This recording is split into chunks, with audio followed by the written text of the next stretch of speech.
اپنے مسائل کو حل کرنے کے لیے سبسکرائب کریں آپ کے مسائل کا حل۔ نماز حاجت اور نماز توبہ پڑھنے کا طریقہ۔ مسز عظیم سعودی عرب سے صلاۃ الحاجت اور صلاۃ التوبہ پڑھنے کا طریقہ بتا دیں۔ یاد رکھیں صلاۃ الحاجہ یا صلاۃ التوبہ کے نام سے الگ سے کوئی شریعت میں نماز نہیں ہے، کوئی کہ بھئی نبی نے فرمایا ہو کہ یہ صلاۃ الحاجت ہے، وہی صلاۃ ہے، وہ آپ اس میں یہ نیت کر لیتے ہیں میں دعا مانگوں گا تاکہ میری حاجت پوری ہو، تو اس سے پہلے میں نماز پڑھ رہا ہوں، تو وہ صلاۃ الحاجت، لوگ اس کو صلاۃ الحاجت کہہ دیتے ہیں۔ اور توبہ میں بھی یہی ہے کہ 2 رکعت پڑھ کے اللہ سے گناہوں کی معافی مانگی جائے، تو یہی نماز ہے جو 2 رکعتیں ہم عام طریقے سے پڑھتے ہیں، یہ کوئی الگ سے نمازیں نہیں ہیں۔ فجر عصر کے بعد صلاۃ الحاجت پڑھنا، کیا فجر یا عصر کے بعد صلاۃ الحاجت کے نفل پڑھ سکتے ہیں؟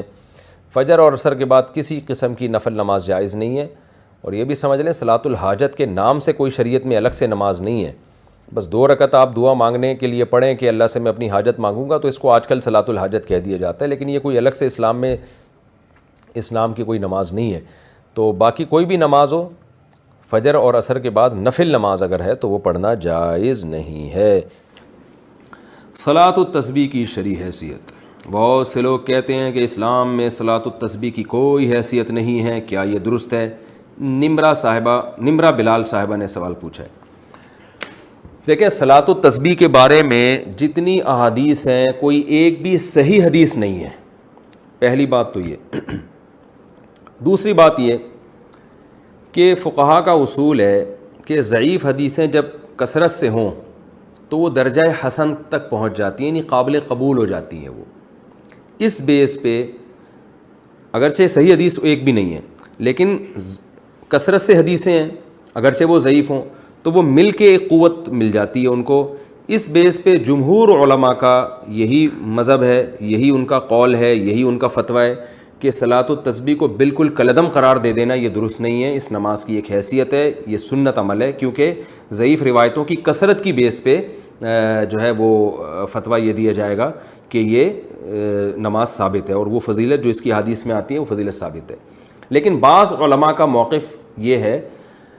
کہ، اور میرا بھی رجحان انہی بعض علماء ہی کی طرف ہے، میں کوئی بہت بڑا عالم مفتی نہیں ہوں، لیکن ایک ٹوٹا پھوٹا سا رجحان اس طرف ہے میرا۔ وہ ابن تیمیہ رحمہ اللہ تعالیٰ نے جو بات کی ہے بڑی زبردست کی ہے، اور یہی بات ہمارے شیخ حضرت مفتی رشید احمد صاحب رحمہ اللہ بھی فرمایا کرتے تھے۔ حضرت نے تو ابن تیمیہ کی بات نقل نہیں کی، حضرت کی اپنی ذاتی رائے تھی مفتی رشید احمد صاحب کی جو مفتی اعظم تھے، اور حضرت مفتی تقی عثمانی صاحب، حضرت مفتی رفیع عثمانی صاحب دامت برکاتہم العالیہ کے استاذ رہے ہیں 8 سال، بڑے علم میں مشہور تھے۔ ان کا بھی رجحان اس طرف تھا کہ وہ بھی صلاۃ التسبیح کو نہیں مانتے تھے۔ اس کی وجہ یہ تھی کہ وہ یہ کہتے تھے کہ ٹھیک ہے درجہ حسن تک روایتیں پہنچ رہی ہیں، مگر ان روایتوں سے جو نماز ثابت ہو رہی ہے نا وہ ان مشہور متواتر روایتوں کے بالکل اپوزٹ ہے، یعنی ان کے خلاف ہے۔ امام ابو حنیفہ رحمہ اللہ تعالیٰ کا اور فقہ حنفی کا جو اصول ہے خاص طور پر مسائل کے استنباط کا، وہ یہ ہے کہ جو اگر کوئی متواتر یا قطعی چیز ہمارے سامنے آ جائے احادیث سے، اس کے مقابلے میں اگر صحیح حدیث بھی اس کے خلاف ہوگی تو اس قوی کو ترجیح دی جائے گی۔ جیسے قرآن ایک متواتر ہے، اب قرآن سے اگر کوئی حکم ثابت ہو رہا ہے تو اگر صحیح حدیث سے بھی یعنی حدیث اگر صحیح بھی ہو اور اس کے خلاف چلی جائے گی تو احناف پھر قرآن کو لیتے ہیں، حدیث کو اس میں تعویل کر لیتے ہیں، کیونکہ قرآن قطعی ہے۔ تو اسی طرح بعض روایتیں کثرت سے ہوتی ہیں جن سے ایک حکم ثابت ہو رہا ہوتا ہے، ان کے اپوزٹ اگر ایک کوئی صحیح روایت بھی ہوتی ہے تو اس کو احناف اکثر رد کر دیتے ہیں یا اس میں تعویل کر لیتے ہیں کہ بھئی جو متواتر روایتوں سے جو چیز ثابت ہو رہی ہے وہ اس کے بالکل اگینسٹ ہے۔ تو صلاۃ التسبیح میں بڑا اشکال یہ ہوتا ہے کہ اس نماز کی جو کیفیت ہے اس میں بعض دفعہ ایسا عمل ہوتا ہے جس سے سجدہ سہو لازم آ رہا ہوتا ہے، یعنی عام نمازوں، مثال کے طور پر آپ جب یعنی سورہ فاتحہ کے بعد جب سورت شروع کرتے ہیں اور سورت ختم کرتے ہیں تو رکوع میں تاخیر سے جو صحیح حدیث سے ہمیں پتہ چلتا ہے، جو نبی کا معمول رہا ہے، وہ یہ کہ سورت ختم کرتے ہی آپ نے رکوع کیا ہے۔ تو اسی وجہ سے فقہا نے کہا ہے کہ اگر سورت ختم کرنے کے بعد آپ رکوع میں تاخیر کریں گے تو سجدہ سہو لازم ہو جائے گا۔ یہ کثیر صحیح حدیث سے یہ اصول نکالا ہے فقہا نے، جبکہ صلاۃ التسبیح اس کے اپوزٹ ہے۔ اس میں کیا ہوتا ہے کہ آپ تلاوت ختم کرنے کے بعد تسبیحات پڑھنا شروع کر دیتے ہیں اور رکوع میں تاخیر لازم آ رہی ہوتی ہے۔ تو صحیح احادیث سے جو بات بے غبار روایات اور کثرت روایات سے جو بات ثابت ہو رہی ہے وہ یہ ہوتی ہے کہ سورت ختم کرتے ہی رکوع کرنا واجب ہے، تو اس میں کیا ہو رہا ہے کہ رکوع کرنا واجب نہیں ہے، تو یہ اگینسٹ ہو رہی ہے نا ان صحیح احادیث کے. اس لیے بعض علماء کا موقف یہ ہے کہ اگرچہ ضعیف روایتیں ہیں، کثرت سے ہیں، درجہ حسن تک پہنچی ہوئی ہیں، مگر اس سے جو نماز کی کیفیت ثابت ہوتی ہے وہ متواتر جو روایتیں ہیں ان سے ثابت ہونے والی کیفیت کے خلاف ہے.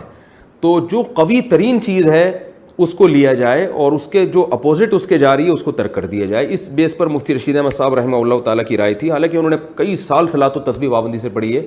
مگر جب ان کا رجحان اس طرف ہوا، یہ تحقیق کی طرف ان کا دماغ گیا، تو انہوں نے صلاۃ و تسبیح چھوڑ دی، مگر منع نہیں کرتے تھے دوسروں کو، اس لیے کہ جمہور بہرحال اس کے قائل ہیں. تو میں بھی کسی کو منع نہیں کرتا، جو ہے وہ جمہور اس کے قائل ہیں، اور فقہ حنفی میں بھی فتویٰ اسی پر ہے کہ صلاۃ و تسبیح پڑھنی چاہیے.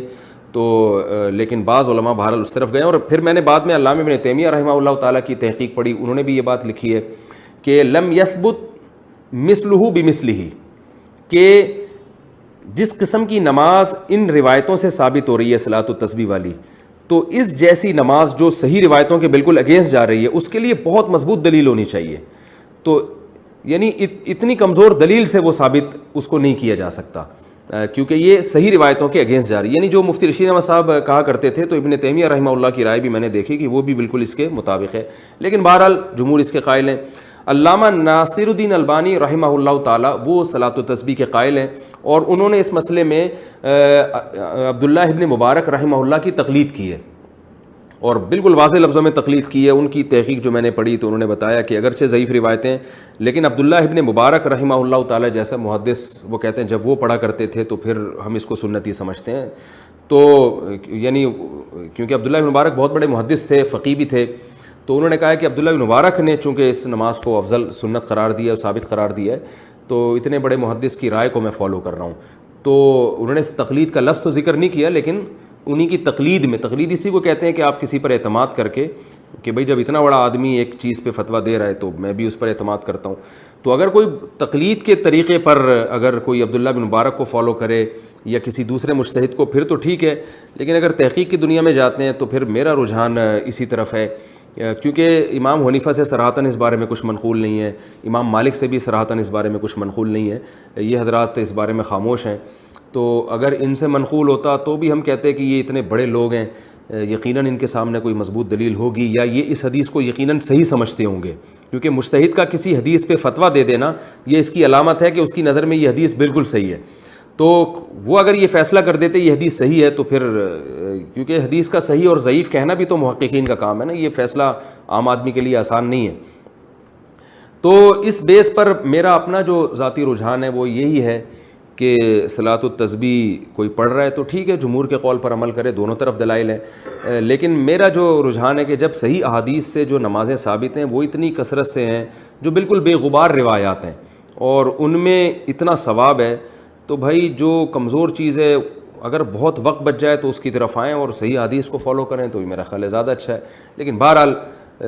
کوئی صلاۃ التسبیح پڑھتا ہے تو بدعت نہیں کہہ سکتے، کیونکہ بڑے بڑے علماء کا اس میں اختلاف ہے، اور جب اتنے بڑے فقہاء اور علماء کا اختلاف ہوتا ہے تو اس کی بیس پر کسی عمل کو بدعت بہرحال ہم نہیں کہہ سکتے، جبکہ روایتیں اس طرف موجود بھی ہیں. تو اس لیے آپ جس کی بات کو فالو کرنا چاہیں، جس عالم کے قول پر عمل کرنا چاہیں، آپ کو اختیار ہے. اس میں دونوں رائے ہیں. باقی صلاۃ التسبیح میں ایک اور میں بات آپ سے عرض کروں کہ دیکھیں،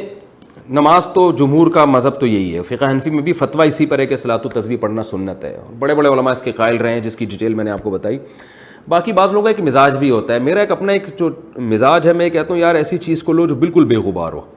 کیونکہ رسول اللہ صلی اللہ علیہ وسلم جو تھے تہجد کی نماز روزانہ پابندی سے پڑھا کرتے تھے، جن کیفیات کے ساتھ، 2 رکعتیں کر کے بھی، کبھی 4 رکعتیں کر کے بھی، اس میں آپ سورہ فاتحہ پڑھتے، پھر سورت ملاتے، پھر رکوع کرتے. تو یہ کیفیت تھی. تحیات کے بعد درود شریف اور دعا پڑھ کے سلام پھیرتے. اور